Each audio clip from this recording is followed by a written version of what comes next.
Is he going to get the push from the 51? Is the one? Oh, this is going to hurt the 22. Here comes the 48.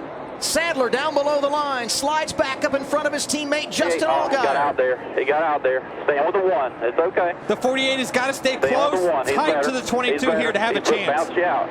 You're clear. Stay in like that. Stay in like that. The 1 bounce you out. Now watch him.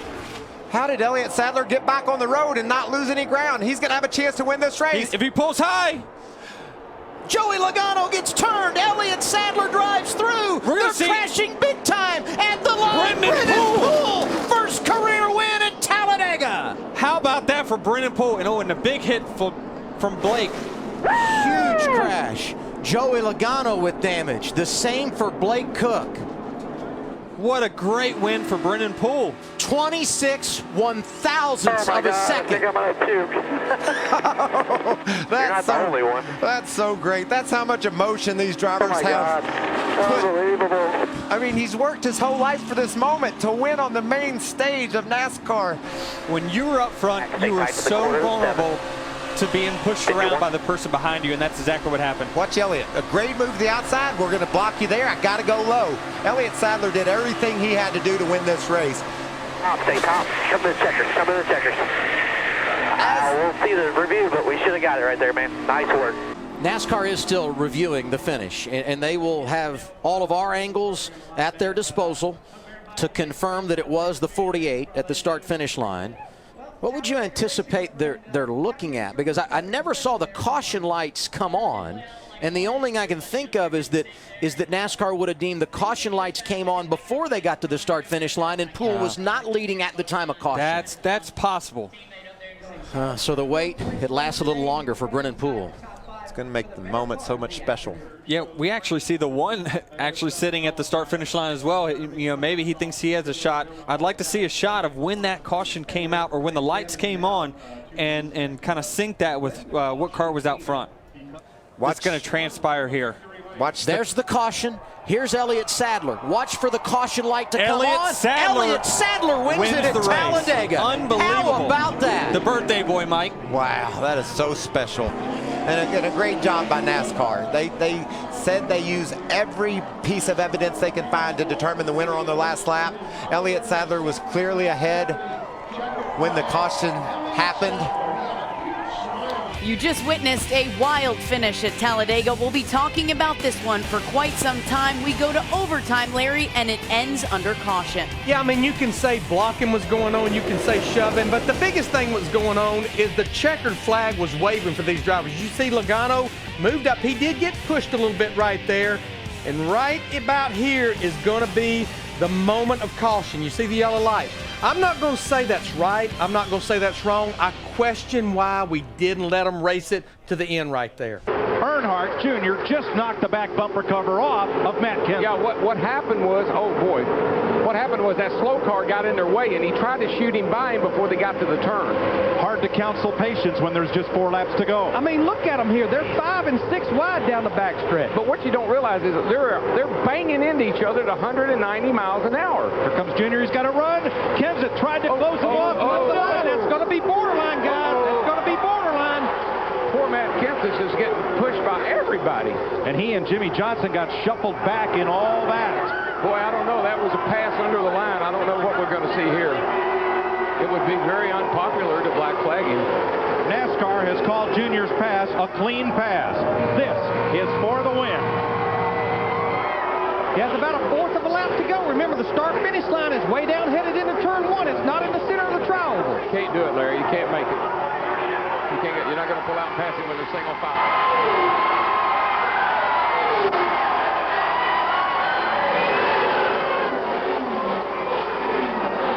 NASCAR's review of the videotape showed in their eye that Dale Earnhardt Jr. was in the act of passing when he was forced below the yellow line.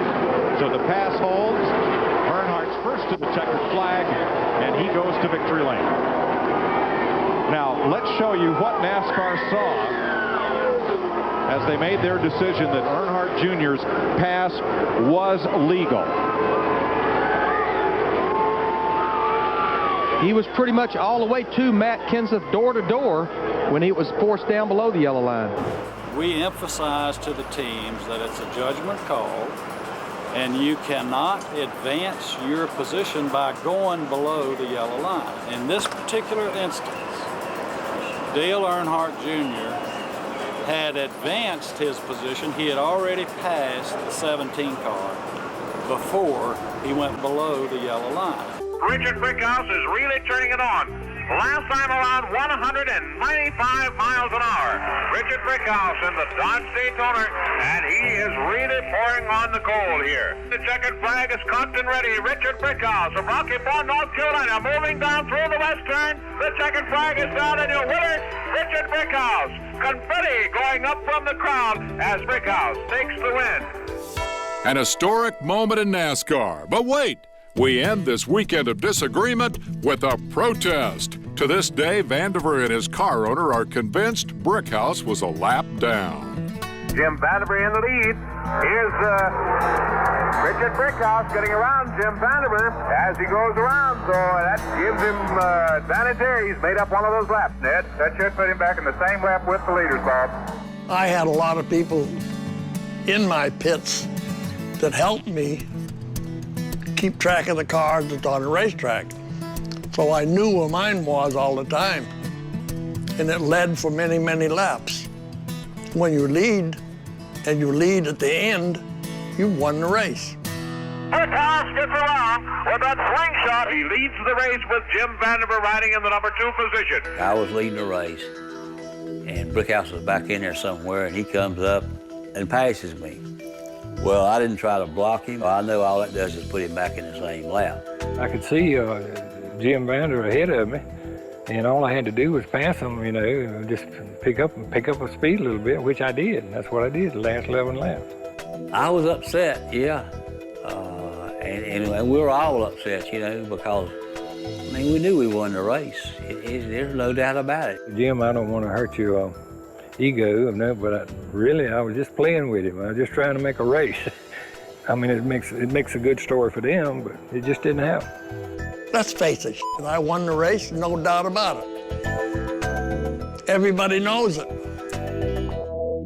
Here's the thing. NASCAR Scoring said that the number 99, the Dodge of Brickhouse, won the race. NASCAR Scoring gets the final word in disputes like this. Once NASCAR decides who won, they are not likely to change their mind. Can't make it happen.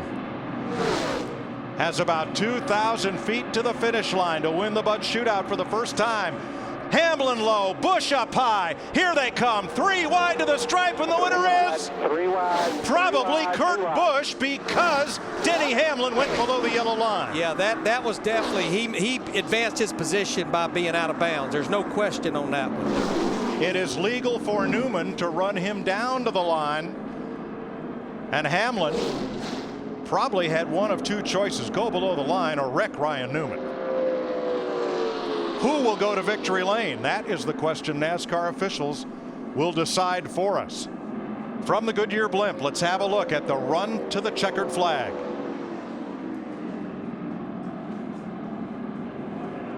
I mean, he is all the way below the line. The question is, would they deem that coming to the checkered flag and game on? And I've always thought on the last lap, when you could see the checkered flag, you do what you got to do. The line is still a line, but Darrell, does Hamlin get the lead before he goes below the yellow line? If so, he may be the race winner. Yeah, it's hard to say about that. And McMurray, he never came off the rear bumper of Kurt Busch in that 22 car. Kurt Busch has won the Budweiser Shootout. That would have been my call, but I'm you know, you never know. Denny, tell us about the end of the race and the decisions you had to make. Yeah, you got to. I mean, you know, that yellow line's there to protect us and the fans in the stand safety, and you know, I just chose to, you know, take the safer route. You know, a win in a shootout's not worth you know, sending the 39 through the grandstands. And for me, this fast is what we're running. If I get into his left rear, that car will go airborne. So for me, it's just it was a tough position. I probably should have went high just to avoid that whole thing. But just, you know, I was faced with a decision, and obviously I didn't want to have contact with the 39. Thank you, Denny. Regan Smith to the outside. Logano moves to try and pick him up. Smith to the bottom. Vickers turn around. Who gets to the checkered flag? Here they come to the stripe while they crash behind him. Unbelievable. Who won? Casey Kane, I think, is the winner. All kinds of cars crashing behind them to the finish line. I believe the 5 got there by just a couple of inches, maybe the width of that front splitter. Guys, I've never seen anything like that. I hope everybody's all right. That's the most spectacular finish I've seen ever. You haven't called the finish yet. Well, it looks Still haven't called it yet, though. Now the other question is, had the caution been called for before they got to the line? And if so, who was ahead at the moment the caution was called for? I'm saying if. And the scene that happened behind the leaders. And we wait for a ruling from NASCAR officials on who's won this race. Between the scoring loop, video, and it's all behind the scenes here. Nothing on radio yet. We're looking at NASCAR in the booth next to us. The winner of this race has just been called. It's Regan Smith in the 7. He was apparently ahead at the moment of caution. Oh, yeah, boy. And I'm telling you, he got that win with some really aggressive driving, gutsy driving on his part to come from the outside. He didn't lift and push anyone. He pulled right down across the pack and drove to the front of this race. That was something. So watch the red 7 and then watch for the caution lights on the top right of the screen. There's the 7.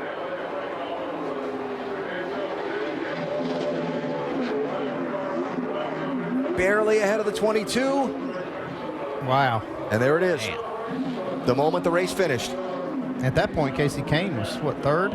Yeah. And he was the one in front by the time they got to the line. And NASCAR had to throw the caution. Yeah, they had. Have to throw the yellow lights on when there's cars like we see at the bottom of the screen. Casey Kane down here, you just watched the replay. What are your thoughts? I'm happy for Regan and the Junior Motorsports guys. They've been fast all year and won at the timing line, but I was really surprised that they threw that caution. I mean, so many times they wouldn't in that situation, and I won to the finish line, so I was surprised. I think that probably puts us 2nd or so, but it's still, we had a really good, great clip Chevrolet. Worked with Regan really well with a few different guys throughout the race, and we were right there. I'm just, you know, NASCAR always switches it up, so you never know what's going to happen, but I was surprised they threw the caution. I thought we would have went to the line, but I saw the caution before I got to the line, so I knew I didn't win. Exciting finish, though, Casey Kane.